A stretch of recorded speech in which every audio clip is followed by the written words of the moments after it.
کاموں سے روکا ہوا ہے وہی کام جنت میں انعام کے طور پہ آپ کو ملنے والے ہیں. ٹھیک ہے, جن جن چیزوں سے روک دیا ہوا ہے تو سر وہ روکا اسی لیے ہے کہ تھوڑی دیر صبر کر لو.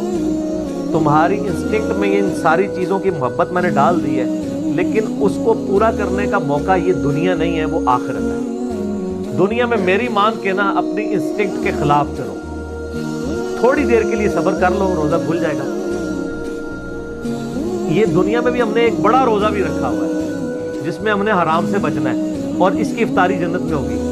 روزے کے دوران آپ کھا پی سکتے ہیں, تو روزے کے بعد کھاتے پیتے کیوں ہیں؟ اس لیے کھاتے پیتے ہیں کہ بس اب وہ اللہ نے جو آزمائش تھی وہ ختم کر دی. اس لیے کہ صرف دنیا میں اللہ نے جن چیزوں سے روکا ہوا ہے یہ ساری چیزیں حلال ہو جائیں گی, لیکن یہ لال اس کے لیے ہوگی جس نے روزہ رکھا ہوگا, اسی کی افطار ہوگا. کھوجے کا تو نہیں ہوگا, اس کی تو پھینٹی لگ جائے گی. اسی میں کہتا ہوں دنیا آپ اللہ کی مرضی کی گزاریں, آخرت آپ کی مرضی کی ہوگی. اور اگر دنیا آپ نے اپنی مرضی کی گزاری پھر آخرت آپ کی مرضی کی نہیں ہوگی, پھر ولیعوذ باللہ تعالیٰ اللہ کی مرضی کی ہوگی جو اللہ کے وعدے ہیں اپنے پیغمبروں کے ذریعے کہ جو میرے نافرمان ہیں میں انہیں عذاب دوں گا. اللہم اجرنا من النار, اللہم اجرنا من النار, اللہم اجرنا من النار. سورہ آل عمران میں بھی ہے نا, زُيِّنَ لِلنَّاسِ حُبُّ الشَّهَوَاتِ مِنَ النِّسَاءِ, اور اس کے بعد کافی چیزیں اللہ نے گنوائی ہیں کہ اللہ تعالیٰ نے مزین کر دیا ہے انسان کے لیے, یعنی دنیا کی جو اٹریکٹفل چیزیں ہیں ان میں سے عورتیں ہیں, مال ہیں, بیٹے ہیں, سونا چاندی کے یعنی ڈھیر ہیں, اور نشان زدہ گھوڑے ہیں, برانڈڈ کاریں ہیں آج کل کے دور میں. تو یہ ساری کی ساری چیزیں اللہ تعالیٰ نے ان کی محبت ڈال دی ہے, لیکن یہ محبت اللہ کو کراس نہ کر جائے, لمیٹڈ رہے. ان لمیٹڈ ہوگی جنت, جنت میں زندگی بھی ان لمیٹڈ ہے, نعمتیں بھی ان لمیٹڈ ہیں. یہاں تو پابندی ہے آپ کے اوپر چیزوں کی, تو یہ اللہ نے اس لیے رکھی ہیں کہ آپ کو جنت کی قدر ہی تب آنی تھی کہ جب آپ کے دل میں ان چیزوں کی طرف رغبت پائی جاتی ہو.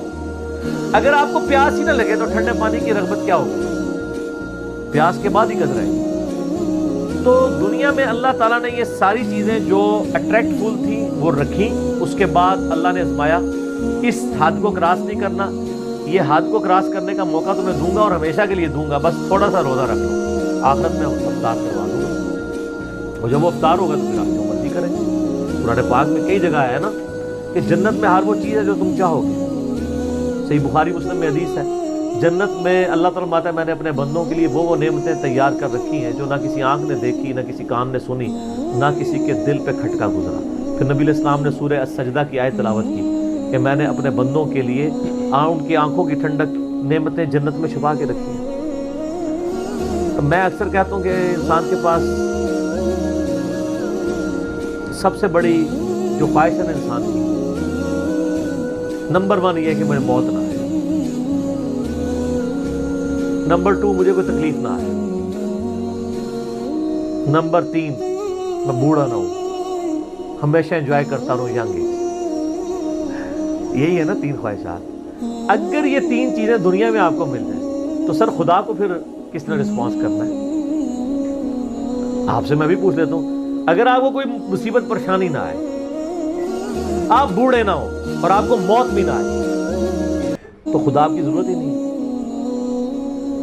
اور خدا میں یہی کوالٹیز ہیں کہ اس کو موت نہیں آتی ہے, اس پہ کبھی زوال نہیں آتا, اس لیے خدا کسی کا محتاج نہیں ہے. ہماری ضرورت خدا ہے لیکن ہم خدا کی ضرورت نہیں ہے. اللہ کہتا ہے میں غنی ہوں. اور جنت میں آپ کو یہ تینوں خواہشات اللہ نے جنت میں جاتے ہی جو آپ کو پہلے سمجھ لینا 3 جو تمغے ملنے ہیں نا وہ یہی ہیں. صحیح مسلم میں حدیث ہے, اعلان ہوگا جنتی ہو تو میں مبارک ہوں. جنت میں انٹر ہوتے ہی آج کے بعد کبھی مرو گے نہیں, ہمیشہ زندہ رہو گے. اور بخاری مسلم میں حدیث ہے کہ موت کو مینڈے کی شکل میں میدان محشر میں لا کے قتل کر دیا جائے گا. جنتی خوش ہوں گے کہ اب موت آنی نہیں ہے, اور دوستی کہیں گے وہ کاش ہمیں موت آ جائے. دوسری خوشخبری ملے گی, صحیح مسلم میں حدیث میں الفاظ ہیں, آج کے بعد کبھی بوڑھے نہیں ہو گے, ہمیشہ جوان رہو گے. تیسری خوشخبری ملے گی, آج کے بعد کبھی تم بیمار نہیں پڑو گے, ہمیشہ تندرست رہو گے. 30 سال عمر ہوگی ہر جنتی کی اور 30 ہی رہے گی. اور چوتھی خوشخبری اتنی بڑی ہے کہ آج کے بعد اللہ تم سے ناراض نہیں ہوگا, ہمیشہ ہی راضی رہے گا. یعنی جنت میں جو مرضی کرو ناراضگی اللہ کی ہو ہی نہیں سکتی. کیونکہ جنت میں یہاں شراب حرام ہے، وہاں شراب جائز ہے. آپ کون سی نافرمانی دنیا میں چھوڑ سکتے ہیں؟ وہ جنت میں آپ کو گارنٹی دیتا ہوں آپ کر سکتے ہیں. تو پھر اللہ نے کہاں سے ناراض ہونا ہے؟ نماز ہی کوئی نہیں. آپ کہیں گے نا دنیا میں سب سے بڑی نافرمانی ہے کہ میں نماز چھوڑ دیا. جنت میں کوئی نماز نہیں ہے. کوئی کہتا ہے شراب سب سے بڑی ہے تو پئیں سب جتنی مرضی پئیں. کوئی کہتا ہے عورت کی طرف رغبت ہے تو سب جتنی مرضی عورتیں. ٹھیک ہو گیا. لیکن یہ روزہ ادھر رکھنا پڑے گا. اور یہ اللہ تعالیٰ نے ویسے آزمائش میں ڈالا ہے، اس میں کوئی شک نہیں ہے. صحیح مسلم میں حدیث ہے کہ نبی علیہ السلام فرماتے ہیں اللہ تعالیٰ نے جنت کو ناگوار چیزوں سے ڈھانپ رکھا ہے. جنت تک پہنچنے کے لیے بڑی ناگواری آپ کو ہوگی. اور دوزخ کو خوشنما چیزوں سے ڈھانپ رکھا ہے.